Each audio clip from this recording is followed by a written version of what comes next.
बार फिर से मैदान में वह फटाफटिया जिसके आते ही गूंज उठता था पूरा मोहल्ला।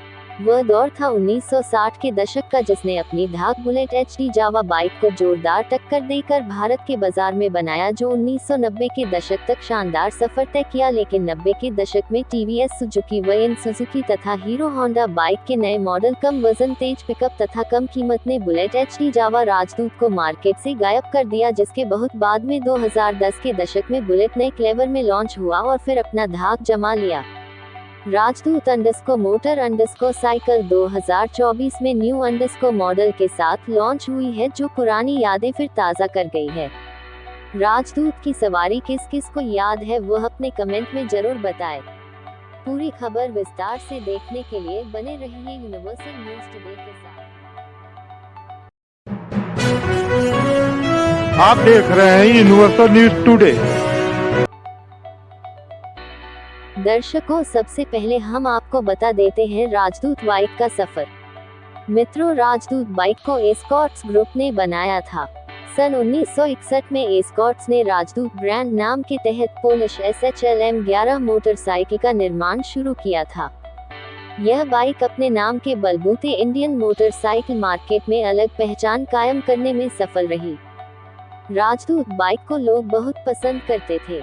इसकी स्टाइल, स्टेबिलिटी, सस्ता रखरखाव और लंबा जीवन ग्राहकों को खूब पसंद आता था। राजदूत बाइक के खासियत की बात करें तो इसमें 2 स्ट्रोक इंजन था, जो 173 सीसी का क्षमता का था। बाइक का वजन कम होने की वजह से इसका पिकअप बेहतर था। इसमें 13 लीटर का पेट्रोल टैंक था, जिसका माइलेज 40 किलोमीटर प्रति लीटर था। राजदूत बाइक के मॉडल की बात करें तो राजदूत GTS 175, राजदूत 350 रहा। साल 1984 में कंपनी ने राजदूत GTS 175 का उत्पादन बंद कर दिया।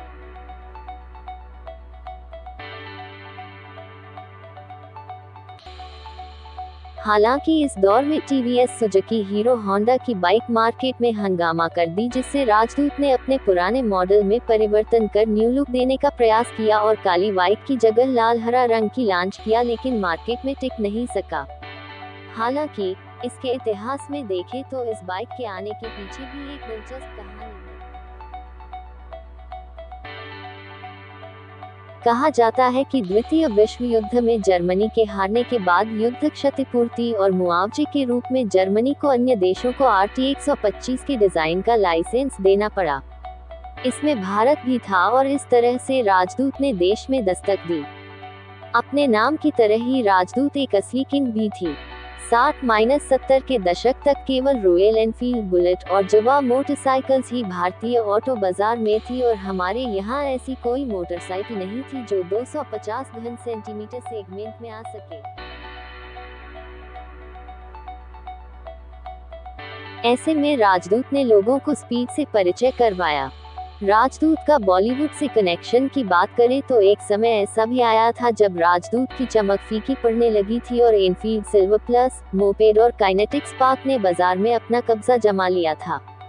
ऐसे में राजदूत को साथ मिला बॉलीवुड के सुपरस्टार धर्मेंद्र पाजी का। धर्मेंद्र ने राजदूत के लिए एक विज्ञापन किया, जिसकी लाइन थी, शानदार सवारी, जानदार सवारी। उस समय धर्मेंद्र की इमेज किसी मैचो मैन की तरह थी और उनका राजदूत पर बैठना एक जबरदस्त हिट रहा। राजदूत की बिक्री में जबरदस्त उछाल देखा गया और इसे खरीदना किसी पावर को हाथ में लेने के समान समझा जाने लगा। रही सही कसर बॉबी फिल्म ने कर दी। 1973 में ऋषि कपूर द्वारा बॉबी फिल्म में इसका इस्तेमाल करने के बाद राजदूत GTS 175 प्रसिद्ध हो गया। फिल्म के बाद इस बाइक का नाम भी बॉबी रखा दिया गया और उस समय के बाद ये नवयुवकों द्वारा पसंद की जाने लगी। जैसे कि हर बाइक का दौर एक दिन खत्म होता है, राजदूत की उम्र भी 90 के दशक में ढलने लगी। कहा जाता है कि इसकी सबसे बड़ी राइवल हीरो होंडा CD100 रही थी, जिसे 1985 में लॉन्च किया गया था। किफायती रेंज और नव युवकों को ध्यान में रखकर लाई गई इस बाइक में ग्राहकों को नयापन मिला, जिससे राजदूत की मांग घटने लगी।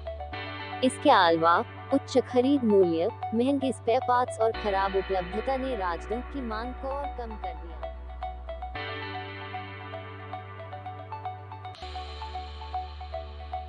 राजदूत GTS 175 का उत्पादन 1984 में समाप्त हो गया था, जबकि राजदूत 350 ब्रांड के आखिरी मॉडल के रूप में बेची गई थी। भारत में इसका उत्पादन 1990 में समाप्त किया गया और अंतिम बाइक्स को 1991 में बेचे जाने की सूचना मिली थी। भले ही आज राजदूत का दौर खत्म हो गया है और आज ये सिर्फ एक विंटेज बाइक के रूप में ही नजर आती है, पर असल मायनों में यह भारत की असली रोड किंग थी, जिसने आम जनता की जरूरतों को समझा था और अपनी फट फट वाली आवाज के साथ लोगों के दिल, मन और यादों में हमेशा के लिए बस गई।